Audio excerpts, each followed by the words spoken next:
ఉగ్రబుద్ధి మార్చుకుంటుందని కూడా మనం అనుకోకర్లేదు. 65 ఏళ్లుగా సహనం పాటిస్తూ వచ్చిన ఇక సహనం మొత్తానికి క్షీణించిపోయేలా చేస్తోంది పాకిస్తాన్. ఇక భవిష్యత్ తరాలకి ఇలాంటి పాట్లు ఉండకూడదు, వాళ్ళు మళ్ళీ ఇలాంటి ఇబ్బందులు పడకూడదంటే ఇంకా మనం ఇక సమయం ఆసనం అయిపోయింది అనుకోవాలా? ఆల్రెడీ యుద్ధం కొనసాగుతూనే ఉంది, ఇక పీక్ చేరింది అనుకోవాలా? ఇక్కడ ఒకటండి, భారతదేశం ఇప్పటి వరకు అనేక ఉగ్రవాద కార్యక్రమాలు భారతదేశంలో జరిగినప్పటికి కూడాను దాన్ని చాకచక్యంగా ఎదుర్కొంటూ నష్టాన్ని ఓర్పుతో సహనంతో ఎదుర్కొంటూ వచ్చింది. కానీ ఎప్పుడైతే కాశ్మీరులో యాత్రికుల్ని వాళ్ళ యొక్క మతాన్ని అడిగి మహిళల ముందు భర్తలని అతి క్రూరంగా చంపిన తర్వాత, అవసరమైతే మీరు మీ విషయం మీ మోడీకి చెప్పుకోండి అని చెప్పేసి అనే పదజాలాలు వాడిన తర్వాత భారతదేశాన్ని ఇంకా తప్పనిసరి పరిస్థితుల్లో దాడికి ఉసుకొల్పింది పాకిస్తాన్ తీవ్రవాదులు, వాళ్ళు ప్రోత్సహించినటువంటి పాకిస్తాన్ సైన్యం కానీ పాకిస్తాన్ ప్రభుత్వం కానీ. ఎప్పుడైతే తీవ్రవాద సంస్థలను పౌరులకు సంబంధం లేకుండా ప్రజా జీవనానికి సంబంధం లేనివంటి తీవ్రవాద సంస్థలు ఎక్కడైతే నివసిస్తా ఉన్నాయో ఆ నివాసాల మీద చాకచక్యంగా దాడి చేసి ధ్వంసం చేసిన తర్వాత మా తీవ్రవాద సమస్యలతో మాకు సంబంధం లేదు అని చెప్పేసి ప్రగల్భాలు పలికినటువంటి పాకిస్తాన్ ప్రభుత్వం కానీ పాకిస్తాన్ ఆర్మీ కానీ ముందు ప్రకటించింది. తర్వాత ఎవరైతే చనిపోయిన తీవ్రవాదుల యొక్క అంత్యక్రియల్లో పాకిస్తాన్ సైన్యంతో పాటు పాకిస్తాన్ ప్రభుత్వం మద్దతు ఇచ్చినప్పుడు అప్పుడు అర్థమైంది ఈ తీవ్రవాద సంస్థలను పెంచి పోషిస్తుంది పాకిస్తాన్కి సంబంధించినటువంటి ఆర్మీ, లేకపోతే పాకిస్తాన్ ప్రభుత్వం పూర్తిగా మద్దతు ఉంది. ఎందుకంటే వాళ్ళ దేశ జెండాని కూడా తీవ్రవాదుల మీద కప్పి దానికి సంబంధించిన కార్యక్రమాల్లో చేయడం జరిగింది. కాబట్టి ఇవన్నీ ఏ సంకేతాలు చూస్తున్నాయి? కాబట్టి ప్రపంచానికి తెలిసింది, ప్రపంచ దేశాలకు తెలిసింది, ఎస్ పాకిస్తాన్ తీవ్రవాద సంస్థలను ప్రోత్సహిస్తూ ఉంది, వాళ్ళ ప్రోత్సాహం వల్లనే తీవ్రవాదం ఇలా పెరుగుతూ వచ్చింది అక్కడ అనేది తెలిసిపోయింది.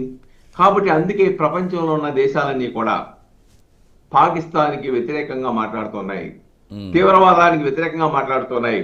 ఈ రోజున చైనా లాంటి దేశం కూడా మొదట్లో కొంత పాకిస్తాన్కి అనుకూలంగా సానుకూలంగా మాట్లాడినా ఇప్పుడు ఆ సానుకూలత అయితే లేదు, స్పష్టంగా కనబడతా ఉంది.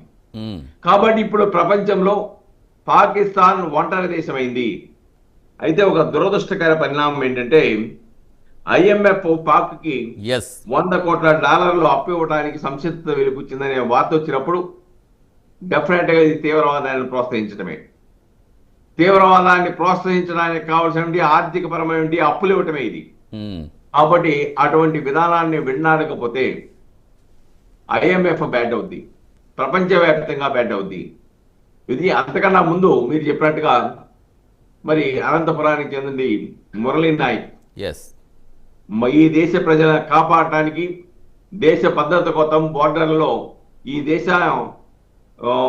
విదేశాలు ఈ దేశంలో చొరబడకుండా వీరోచిత పోరాటం చేసిన భరతమాత ముద్దు బిడ్డ మురళీ నాయక్కి ముందుగా సంతాపం తెలియజేస్తా ఉన్నా. అలానే వాళ్ళ కుటుంబానికి కూడా నా సానుభూతిని తెలియజేస్తా ఉన్నా.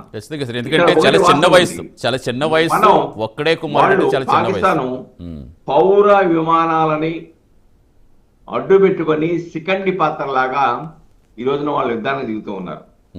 మనం జనజీవన స్రవంతి మీద మనం ఏమి యుద్ధం చేయట్లా, పౌరుల మీద మనం యుద్ధం చేయటంలా, కానీ మనం తీవ్రవాదం మీద యుద్ధం చేస్తున్నాం. కానీ పాకిస్తాన్ దేని మీద యుద్ధం చేస్తుందో చెప్పుకోలేని పరిస్థితి. అందుకే మన యొక్క వైమానిక కేంద్రాలు కానివ్వండి, లేదంటే పౌర జీవనం ఉన్నటువంటి ప్రాంతాల్లో కానివ్వండి, లేకుంటే కాశ్మీర్ నుంచి భారతదేశంలో చొరబాటుకు కావాల్సిన ప్రయత్నాలు చేయడం కానివ్వండి, ఈ కుట్రపూరితన్నింటి కూడా భారతదేశం యొక్క అది నేవీ కానీ ఆర్మీ కానీ లేకుంటే ఇతర సంస్థలు ఏవైనా కానీ ఈ రోజున వీరోచితంగా ఎదుర్కొంటూ ఉన్నాయి. వాళ్ళ ఎత్తుకలను చిత్తు చేస్తా ఉన్నాయి. దాంతో ఏమి చేయలేదో ఏం చేయలేక పాకిస్తాన్ ప్రభుత్వం ప్రధానమంత్రి పారిపోయే పరిస్థితి, అలానే ఆర్మీ చీఫ్ ఎక్కడున్నాడో తెలియని పరిస్థితి, వాళ్ళ కుటుంబాలను విదేశాలకు పంపుకునే పరిస్థితి. ఈ పరిస్థితి ఒక భయానక పరిస్థితి వచ్చింది. అక్కడ బెలూచిస్తాన్ అని చెప్పారు మీరు, కానీ అది ఎప్పటి నుంచో పాకిస్తాన్ లో యుద్ధం జరుగుతోంది. మాకు ప్రత్యేక రాజ్యం కావాలంటుంది. Yes. మా దగ్గర నుండి గనులు ఇవన్నీ కూడా అక్రమంగా దోచుకెళ్తున్నారు కాబట్టి ఇప్పుడు ఆ సైన్యం ఒకవైపు నుంచి ఎదురు తిరుగుతూ పాకిస్తాన్ సైన్యాన్ని మీద యుద్ధం చేస్తా ఉంది.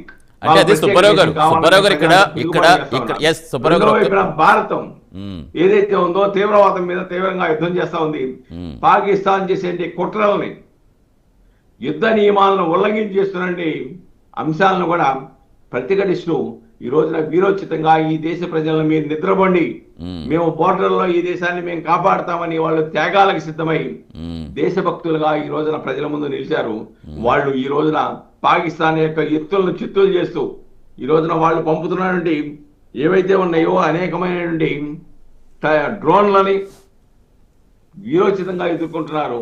ప్రజలకి ఏదో కొంత నష్టం జరిగినప్పుడు కూడాను ఈ వీరోచితంగా ఎదుర్కొని ఈ దేశాన్ని రక్షణ కల్పిస్తున్నారు. ఏదేమంటే పాకిస్తాన్ గుణపాఠం నేర్చుకోవాలి.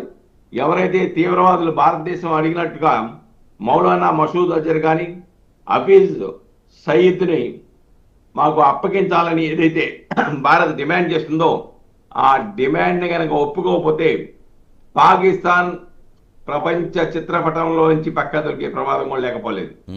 వాళ్ళు బెదిరిస్తా ఉన్నారు. అలానే ఆ దేశంలోనే తిరుగుబాటు వచ్చేస్తా ఉంది. ఆ దేశంలోని సైన్యం ఎవరైతే ఉందో పాకిస్తాన్ సైన్యమే కొంతమంది అధికారులు రాజీనామా చేసి వెళ్ళిపోయిన పరిస్థితి. అంటే అక్కడ రైతాంగం కానీ ప్రజలకు కానీ సైన్యంలో తిరుగుబాటు కానీ అలానే బెలిస్తాన్ నుంచి జరుగుతున్న యుద్ధం ఏదైతే ఉందో ఆ డిమాండ్ మీద జరుగుతున్న పోరాటం కానీ అలానే భారతదేశంలో జరుగుతున్న అంశాలు ఇవన్నీ కూడా పాకిస్తాన్ కి పెద్ద సమస్యగా ఏర్పడతా ఉంది. డెఫినెట్ గా పాకిస్తాన్ కాలబేరానికి రాక మరో మార్గం అయితే వాళ్ళ ముందు లేదనేది సుస్పష్టమండి. అలా కాదంటే సుబ్బారావు గారు, సారీ ఫర్ ది ఇంటరప్ట్. అంటే మీరు ఇందాక చెప్పారు IMF నిధులు కేటాయించడం చాలా దురదృష్టకరమని. ఆల్రెడీ భారత్ ముందు నుంచి చెప్తూనే ఉంది, అది పేదరిక నిర్మూలన కోసం కాదు, ఉగ్రవాదాన్ని ప్రోత్సహించడం కోసం అడుగుతోంది. మీరు సహాయం చేయొద్దని చెప్పినా అసలు ఇవ్వడం ఎలా అర్థం చేసుకోవాలి? మరోవైపు మన రక్షణ శాఖ ప్రతినిధులు ప్రతిరోజు కూడా ఏం జరిగిందో ప్రతిరోజు ప్రెస్ మీట్ పెట్టి మనకు వివరించే ప్రయత్నం చేస్తున్నారు. విక్రమ్ మిస్త్రీ గారు కావచ్చు, అలాగే ఖురేషీ గారు కావచ్చు, వ్యోమిక సింగ్ గారు కావచ్చు. సో వాళ్ళు కూడా చెప్తూ మొన్న ఏదైతే 200-300 డ్రోన్లు టార్గెట్ చేస్తాయో అవన్నీ తుర్కియో దేశానికి చెందినవి. సో అంటే ఏం జరుగుతుంది అనుకోవాలి? నిజంగా వాళ్ళకి ఏ బలం లేదని తెలుసు, ఏ బలగం లేదని తెలుసు, వాళ్ళ ఆర్థిక వ్యవస్థ గురించి ప్రపంచానికి మొత్తం తెలుసు, అయినప్పటికీ ఇలా పేట్రేగిపోతుందంటే వీళ్ళు బ్యాక్ సపోర్ట్ ఇస్తున్నారా వాళ్ళకి? అసలు మరి ఏ విధంగా వెనకాల ఇంకేం కోణం తాగుందని చూసుకోవాలి మనం. ఇక్కడ ఒకటండి, వీళ్ళకి ముస్లిం దేశాలు అనేకం ఉన్నాయి. దాదాపుగా 50 పైగా ముస్లిం దేశాలు ఉన్నాయి. ముస్లిం దేశాలు ఏవి కూడా ఈ రోజున పాకిస్తాన్కి మద్దతుగా ఉండే పరిస్థితి లేదు, సానుకూలంగా ఏమి లేవు. కానీ IMF లాంటి సంస్థలు ఎందుకు ఆర్థిక సహాయం చేస్తున్నాయి, దీని వెనక ఎవరున్నారనేది ఈ రోజున ఆలోచించవలసిన అవసరం. ఎందుకంటే ఒకవైపున ప్రపంచ దేశాలన్నీ కూడా భారతదేశమైనటువంటి న్యాయబద్ధమైనటువంటి పోరాటాన్ని మద్దతిస్తా ఉన్నాయి.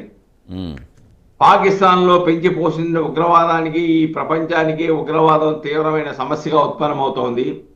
తీవ్రవాదం వలన అన్ని దేశాల్లోనూ అశాంతి కలుగుతుంది. బిన్ లాడెన్ లాంటి వాళ్ళని అమెరికా వాళ్ళు చివరికి పెంచి పోషించి కూడా చంపుకోవాల్సిన పరిస్థితి వాళ్ళ దేశం కోసం. ఎప్పుడైతే టవర్ను కొట్టారో అక్కడ ఇంకా దిక్కులేని పరిస్థితుల్లో పెంచి పోషించిన బిన్ లాడెన్ చంపేశారు కదా. కాబట్టి తీవ్రవాదం ఎంత ప్రమాదమైందో, మనం పెంచి పోషించినా ఎటువంటి విషాలు కక్కుద్దో స్పష్టంగా ప్రపంచ దేశాలకు తెలిసింది కదా. ఈ రోజున ఇక్కడ చాలా స్పష్టమండి.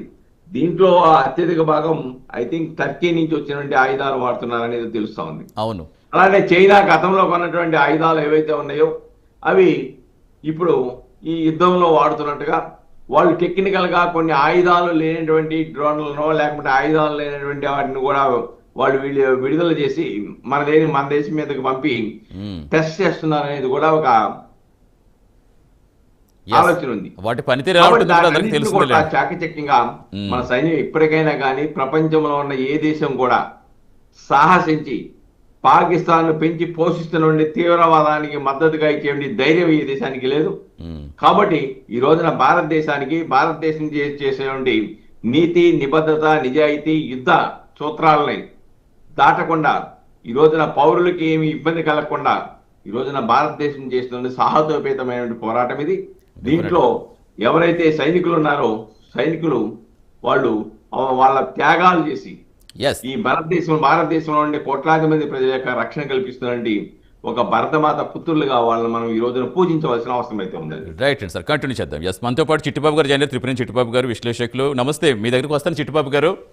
ఒకసారి మనం గోపాల్ గారిది రవికిరణ్ గారి వాయిస్ తీసుకున్నాక మీ దగ్గరికి వస్తాను. ముందుగా గోపాల్ గారు, ఎస్, అంటే ఒక యుద్ధం జరుగుతున్నప్పుడు మాలాంటి సామాన్యులు చూస్తే కోణం వేరుగా ఉంటుంది, మీలాంటి ఇండియన్ ఆర్మీలో వర్క్ చేస్తున్న ఎక్స్పీరియన్స్డ్ పర్సన్స్ వేరుగా ఉంటుంది. మీరు ఎలా అనలైజ్ చేస్తారండి?